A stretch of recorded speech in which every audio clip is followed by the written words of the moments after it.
Rektor Universitas Patimura, Profesor M.J. Sapteno, membuka seminar eksistensi tanah-tanah hak barat, Egendom, Erpak, dan Opstal dalam sistem hukum Indonesia setelah berlakunya Undang-Undang Nomor 1 Tahun 1958 tentang penghapusan tanah-tanah partikelir dan Undang-Undang Nomor 5 Tahun 1960 tentang Peraturan Dasar Pokok-Pokok Agraria di Aula Rektorat pada Selasa 5 September 2023. Dalam sambutan sekaligus membuka acara, Rektor Sapteno mengatakan, seminar ini penting bagi Maluku, terutama dengan daerah berkepulauan. Sapteno mengatakan, tanah-tanah hak barat saat ini masih menjadi polemik hingga sekarang dalam pelayanan di kantor pertanahan dan proses pengadilan.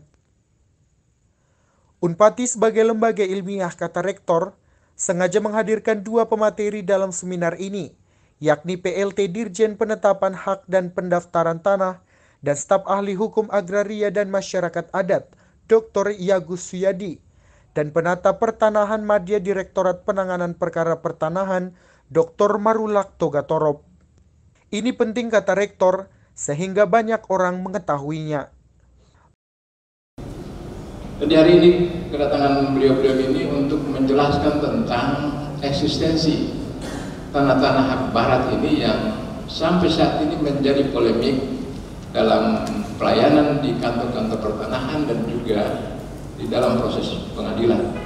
Ini yang barangkali perlu. Dan sebagai lembaga ilmiah kami sengaja mendatangkan beliau-beliau ini untuk kita berdiskusi tentang ini supaya semakin banyak orang tahu eksistensi tanah-tanah itu setelah berlakunya Undang-Undang Nomor 1 Tahun 58 dan Undang-Undang Nomor 5 Tahun 60 dan perubahannya. Tetapi yang penting adalah bagaimana kita semua memahami eksistensinya, dan ketika melayani masyarakat dan juga dalam proses-proses ketika dibawa ke pengadilan, kita juga bisa memahami bagaimana posisi atau eksistensi tanah itu. Ini yang terjadi, Pak, termasuk kami di Unpati digugat berkali-kali karena tanah ini juga berada di atas tanah Egendom, dan proses-proses penyelesaiannya malah mereka kalah, tapi sampai saat ini mereka masih menguasai tanah itu, padahal sesuai aturan mereka sudah mendapatkan hak-hak mereka sesuai dengan Undang-Undang Nomor 1 Tahun 58 itu. Oleh karena itu perlu dijelaskan supaya orang tidak saling menggugat di atas tanah-tanah yang sebetulnya mereka juga tidak paham.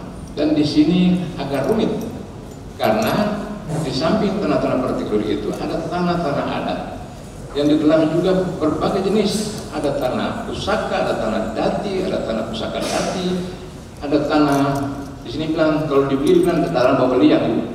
Sehingga keberadaan tanah-tanah itu kalau tidak kita tata secara baik maka seringkali mereka saling menggugat di pengadilan. Dan saya yakin bahwa bapak-bapak yang kerja di Badan Pertanahan juga mengalami kesulitan untuk melayani masyarakat ketika eksistensi tanah ini kita tidak dudukan secara baik, supaya dalam proses pelayanan dan proses sertifikatan kita juga harus mendudukan itu. Kami mau jelaskan saya bahwa kami di sini juga ada beberapa kapling dalam kampus ini belum sempat disertifikatkan, dan juga ada kasus-kasus yang digugat di samping tanah-tanah universitas ini. Nah, sebetulnya juga perlu diselesaikan secara baik. Karena itu saya tidak banyak lebar, saya menyampaikan terima kasih Pak Dr. Yagus dan Pak Dr. sudah bisa datang di sini untuk kita bicara di lembaga ilmiah. Kami tidak bermaksud apa-apa, cuma hanya diketahui oleh kita semua bagaimana keberadaan tanah-tanah itu, dan ketika kita melayani masyarakat kita juga punya pegangan dalam rangka menyelesaikannya, bukan sekedar kata-kata tetapi berdasarkan pendekatan teoritik dan pendekatan praktis sesuai dengan norma-norma hukum yang berlaku termasuk hukum adat.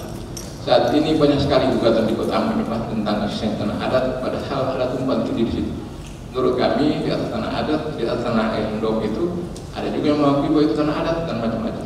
Dan ini menjadi problem menarik yang perlu dikaji oleh teman-teman dari Fakultas Hukum, termasuk Bapak Ibu yang kerja di BPN dan juga lembaga-lembaga lain, termasuk para pengacara, para advokat, supaya ketika kita disuguhkan kasus-kasus tertentu kita harus lebih jeli melihat masalah itu dan kita menyelesaikannya sesuai prosedur yang berlaku, dan pada akhirnya ada kepastian hak dan ada kepastian hukum dalam rangka penguasaan tanah-tanah